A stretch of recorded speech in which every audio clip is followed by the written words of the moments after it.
O modo caverna, ele é bonito no Instagram, mas ele atrasa a sua carreira. E eu falo isso porque eu já fiz o modo caverna e posso provar.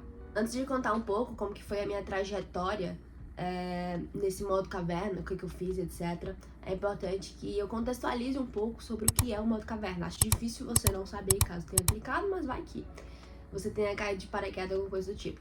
É basicamente, sei lá, você separa determinados dias, exemplo, 90 dias, pra você focar somente em um objetivo seu. E de fato, quando eu fiz esse modo caverna, eu tive muitos resultados. Eu fiz logo após 2020, que 2020 foi quando veio a pandemia e a minha saúde mental ela ficou extremamente abalada.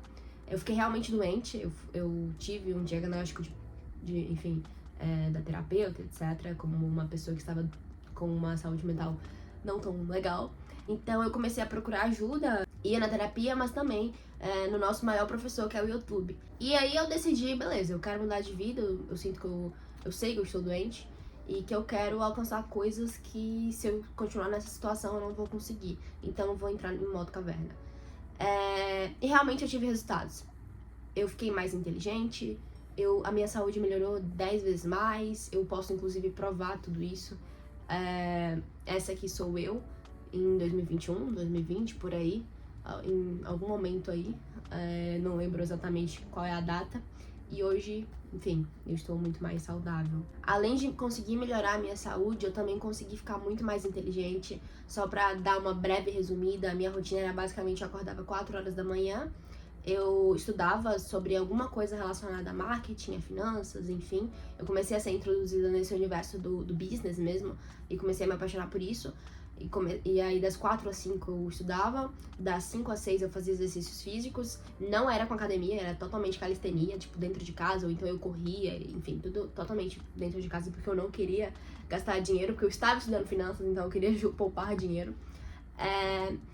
E das 5 às 6 eu fazia exercícios, depois eu tomava banho, ia pra escola, fazia o que tinha que ser feito, voltava ficava estudando e trabalhando lá, e era isso durante muito tempo mesmo, sem errar. E tudo isso me desenvolveu muita coisa, tanto inteligência, porque eu estudava todos os dias, quanto habilidade de comunicação, habilidade porque também a praticava, enfim. E, obviamente, a disciplina, foco e essas coisas que a gente acaba sabendo que o modo caverna, ele vai te desenvolver.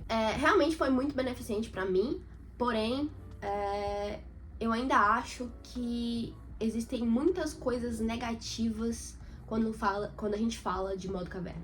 Uma delas é que o modo caverna, ele cria casca, porque isso acaba sendo bom, só que existe um limite de até onde você pode criar casca. O que eu quero dizer com isso? Basicamente, quando eu entrei em modo caverna, eu fiquei muito bitolada. Então, era tipo, tudo era preto no branco e esse tipo de coisa. Sendo que, na verdade, a vida não é tão assim. Então, eu acho que tudo levado ao extremismo é muito ruim. E o modo caverna, ele tende a ser assim, porque você meio que vai se isolar do mundo. Obviamente que não é totalmente assim, mas em maioria das vezes é o objetivo do modo caverna. E você vai se isolar do mundo, vai fazer o que tem que ser feito. Então, obviamente, você vai criar uma casca, vai criar um afastamento e esse tipo de coisa que eu acho negativo. Eu consigo dar um exemplo comigo mesma. Eu entrei no modo caverna e eu hoje moro em Brasília, em uma capital, onde eu tenho muitas oportunidades e etc. Mas antes eu morava no sul da Bahia, onde a minha cidade, a cidade onde eu fui criada, ela é relativamente pequena. Então, eu mesma criava limitações pra mim. E o modo caverna, ele conseguiu aumentar essas limitações pra mim. Essa foi a minha experiência, lembrando disso. Porque o modo caverna, ele te dá um senso de que, tipo assim, você consegue fazer as coisas sozinho. Sendo que, na verdade, principalmente levando ao lado business, ao lado de você criar um negócio, ele é meio que impossível. Você consegue criar um negócio onde ele cresça, só que se você tá sozinho nisso, ele vai ter teto, assim como o modo caverna. Então ele vai criando limitações. Eu fiquei muito boa em finanças porque eu estudava todos os dias, eu lia livros e livros atrás de outros livros enfim, livro em cima de livro, era Napoleão Hill, era Gustavo Cerbasi, Natália Arcuri, enfim, eram especialistas atrás de especialistas, mas ainda assim eu não tinha resultados. E só depois de um tempo que eu fui perceber o porquê que eu não tava tendo resultado, sendo que eu estudava, sendo que eu trabalhava, sendo que eu fazia tudo que eu precisava fazer. Quer dizer, tinha uma coisa que eu ainda precisava fazer, mas eu não sabia que eu precisava.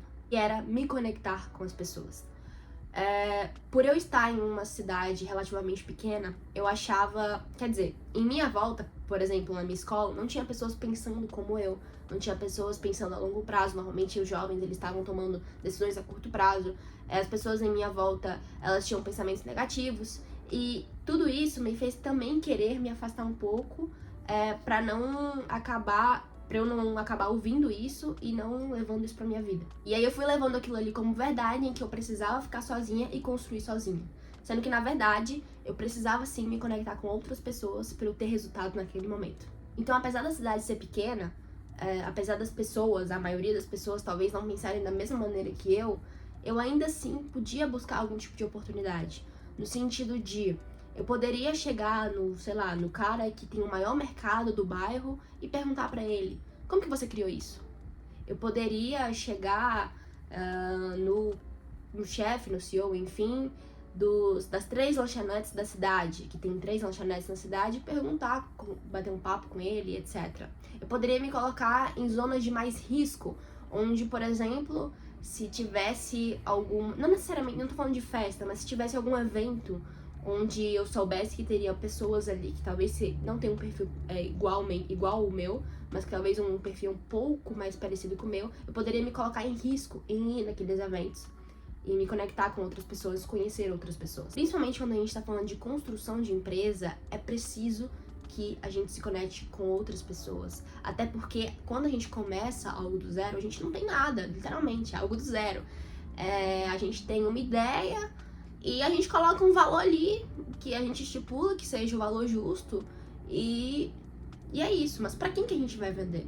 Enfim, no final das contas, o que eu estou falando aqui é sobre networking. E agora, eu falando sobre networking, às vezes você nem vai mais querer assistir esse vídeo porque essa palavra networking, ela tá sendo mal vista hoje em dia. Sendo que, na verdade, essa palavra, ela foi criada em 1970, se eu não me engano, e ela era literalmente a rede de contatos que você tinha com alguém. Só que ao longo do tempo, ela foi como que eu posso dizer? Sofrendo um efeito de pejorização. Pra quem não sabe, pejorização é basicamente quando uma palavra tem um significado positivo ou neutro, e aí, passando um tempo, ela acaba tendo um significado negativo. Um exemplo disso é a palavra vilão, que na verdade a palavra vilão, ela não é no sentido de você ser uma pessoa má, e sim quando você era um vilão, você basicamente era um morador da vila ou um morador do campo. Então a palavra networking, ela foi sofrendo essa modificação a partir dos anos 2000.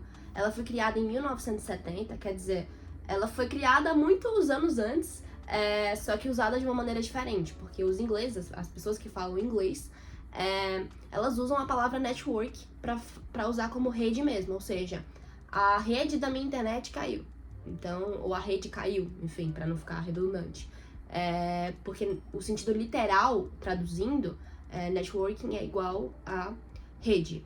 Então, em 1970, começaram a usar networking em realmente essa questão de trabalho mesmo, de se juntar com outra pessoa e se conectar com outras pessoas pra crescer junto e essas coisas, enfim, que a gente hoje entende qual é o significado mesmo de networking. E por ela estar sofrendo essa pejorização, hoje em dia a gente nem mais usa essa palavra, networking. Se você colocar networking na capa do vídeo ou em algum evento que as pessoas estão promovendo, as pessoas já olham com um olhar não tão positivo. Então as pessoas estão usando agora rede, contatos, conexão e esse tipo de coisa. Sendo que na verdade, no final das contas, é a mesma coisa, só que a partir dos anos 2000, que começaram a aparecer os gurus, os coaches, essas coisas assim, levando também o coach à pejorização, que ela tem um significado de pessoa que vai ajudar alguém, mas por conta de coaches que não são tão legais ou que falam asneiras, ela foi sofrendo essa pejorização e hoje tem um sentido negativo.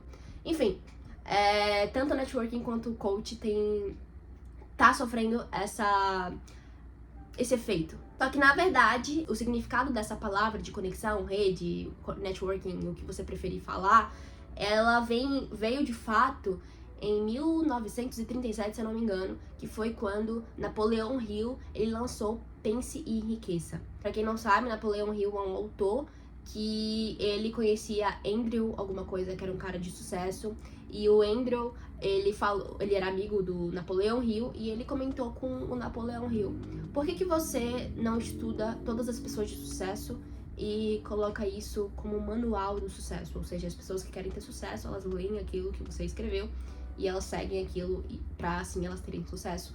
E foi exatamente isso que Napoleão Hill fez.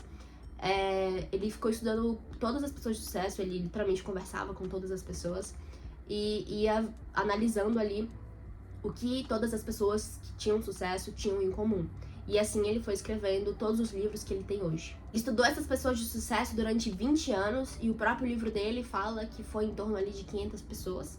Deve ter passado, mas o livro fala em torno de 500 pessoas. E foi assim também que ele colocou pela primeira vez, até onde eu sei, caso eu não esteja falando besteira, o termo de fato de se conectar com alguém ou de, enfim, se juntar a alguém com o mesmo propósito. Só que ele não usou a palavra rede, ele não usou a palavra contatos, conexão e muito menos networking. Na verdade, ele usou a palavra mastermind. E ele explica o mastermind de uma maneira muito simples. Ele basicamente fala que mastermind é quando duas ou mais pessoas elas têm um mesmo objetivo, um mesmo propósito, e elas se juntam para que isso aconteça, para que o objetivo ou para que o propósito aconteça. E ele inclusive fala que quando duas pessoas se conectam com o mesmo objetivo, acaba se criando um terceiro cérebro. Tá bom, mas por que eu tô falando de Napoleão Hill e de networking, sendo que a gente tava falando do modo caverna? Porque eu acredito que o modo caverna, ele não faz sentido para quem quer ser um empreendedor.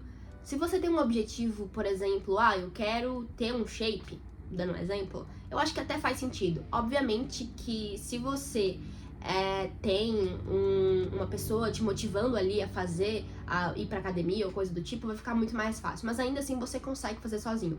Só que quando você tá criando um negócio, quando você quer ser empreendedor, você consegue construir muita coisa sozinho. Mas a gente tem um teto. Dando um exemplo aqui meio que ilustrativo, você constrói, você chega nesse teto e você não consegue passar daqui. Isso é o networking. Mas quando você tem o networking, um mastermind ou alguém, uma conexão, como você preferir chamar, se essa pessoa estiver aqui em cima, ela vai furar esse teto e você vai conseguir passar. Ou se essa pessoa estiver aqui junto com você, ela vai meio que te ajudar a furar o teto para você ultrapassar, ir pro céu ou para onde você imagina que seja seu próximo objetivo. O modo caverna, ele não te proporciona isso porque você fica sozinho, mas o modo carreira, ele te proporciona isso. O que é o modo carreira? É basicamente o modo caverna, só que com a adição de você se colocar nas zonas de perigo. Quando eu falo de se colocar nas zonas de perigo, é fazer um vídeo no YouTube porque alguém vai assistir seu vídeo e vai querer se conectar com você, vai se inspirar com sua história, ou você ir na padaria e perguntar para o dono da padaria como que ele criou aquilo, você ir para lugares que você já frequenta, se você frequenta a igreja, qual é a pessoa que você tem uma certa admiração, que você acha que você pode se conectar, enfim, você tem que se colocar na zona de risco, na zona de perigo e esse tipo de coisa. Todas as coisas que eu alcancei foi a partir do momento que eu me coloquei na zona de risco. Eu só tive uma oportunidade de emprego porque eu cheguei em alguém e entreguei currículo.